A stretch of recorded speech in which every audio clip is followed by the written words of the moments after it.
heavy topic for us to tackle today. It's a little different than what we're used to.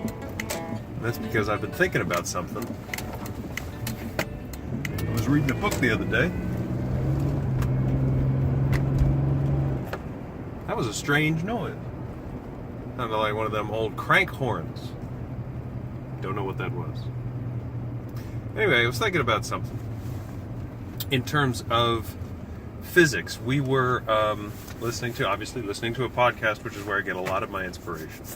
Listening to a podcast which was discussing, among other things, string theory and unification theory. And of course, they were discussing how up until now, the scientific method has relied almost entirely on empirical evidence. But that moving forward, we may need to look at other ways of processing information and proving theorems into a post-empiricism kind of a world. Now, I'm not entirely sure about any of that, but I can tell you that I am a firm believer in God, the Creator. I happen to be Catholic, and I'm happy being Catholic. I don't know for an absolute fact that my way is the only way. I don't feel like my mental capacity is strong enough, or any human's mental capacity is strong enough, to definitively say that's it, and all others are condemned. But from a very pragmatic standpoint, I've always considered the unmoved mover, the thing which affects the world without itself actually being affected. That, of course, being the Creator. Now, think about infinite regression. If you were to eventually somehow get so much larger and or so much smaller than us that you could not tell the difference between us and an atom or a quark or a string, or the exact opposite direction, where we would not be able to tell you from an atom, quark, or gluon, lepton, string. How does that relate to us getting larger, getting further and further away from ourselves as well? Is it possible that the dimensions that are necessary in order to theorize, not theorize, but in order to prove the theory of string theory, will take us higher and larger, smaller and tinier? The end of Men in Black, where they've got a galaxy in a marble. Although that doesn't quite fit, because of course in the marble you could see the galaxy. It didn't quite fit. But if you were to hold a universe in a marble, that could conceivably be what we're discussing here today. But then I think about Under the Dome, the book, not the show. I never watched the show. But in the book, and spoiler alert, if you are interested in reading Under the Dome but have not yet bothered to get around doing to it, go ahead, skip this video, watch it later. In the end of that book, it turns out the creatures that were holding them captive were some kind of a deity, a thing that you could say, well, they're able to affect this world, but they're not actually affected by it themselves. But they were children. It was as if we were ants in an ant farm, or not we, but the town.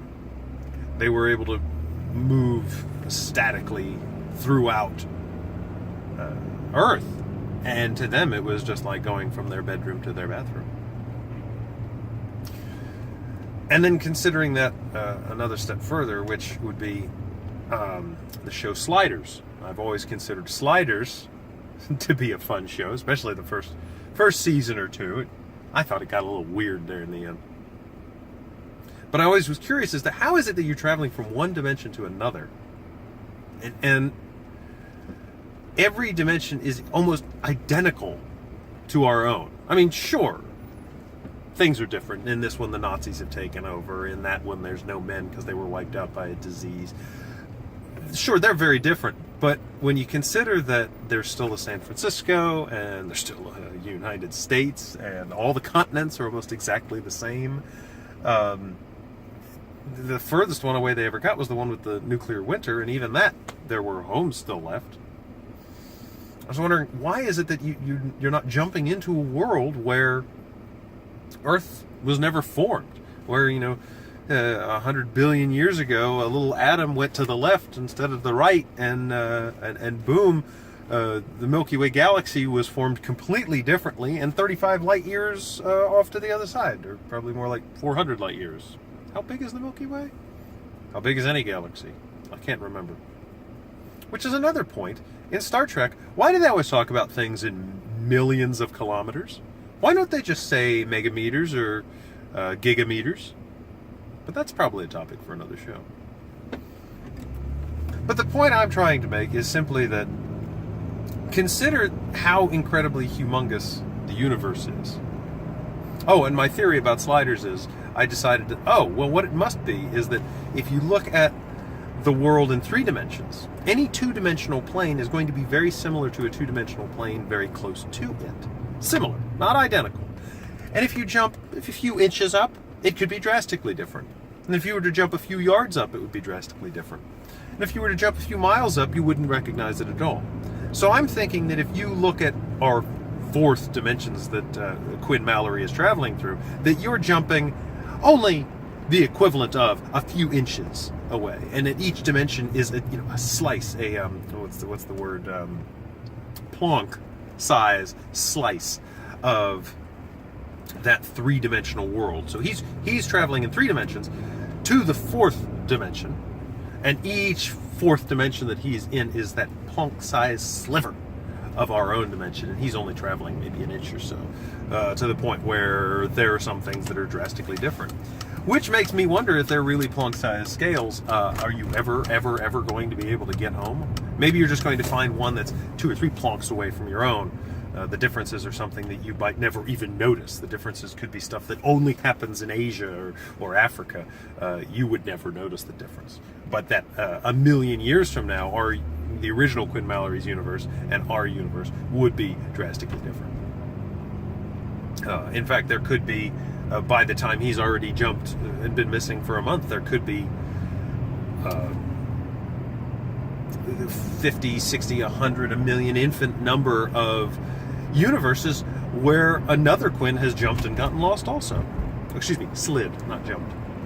But this brings me back to, like I say, some creature that is outside of all of this. Some creature, some entity, some being that is unaffected by all of this.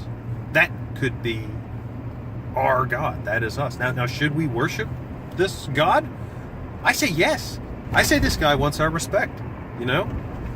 If you were to, and this takes us back to then the subcreation, the ideas which C.S. Lewis and J.R.R. Tolkien used, where we have created the Mines of Moria and the Balrog. We have created Puddle Glum and Aslan. We would want them to respect us, but we also must respect them in turn. So, just from a pragmatic standpoint, we are here because this entity set this universe in motion. Whether he just went, hey, that looks neat, or whether he didn't even notice. We could be a crumb off his table, we could be dust that he kicked up in his shoe. Or if he sat down one day and said, I'm going to create a universe and I'm going to put little humans in there. A hole in the ground, there lived a human. What is a human? Doesn't matter. I mean, we should respect this dude. And you can get into religion all you like. I'm not interested in that. Religions are basically just ways that human beings have come up to say, this is what we ought to do to respect our Creator. And no matter what kind of empirical evidence you believe must be, even if you are such that you don't believe in God, can you prove that there is not something out there that created us on purpose or by accident and is interested in us or not?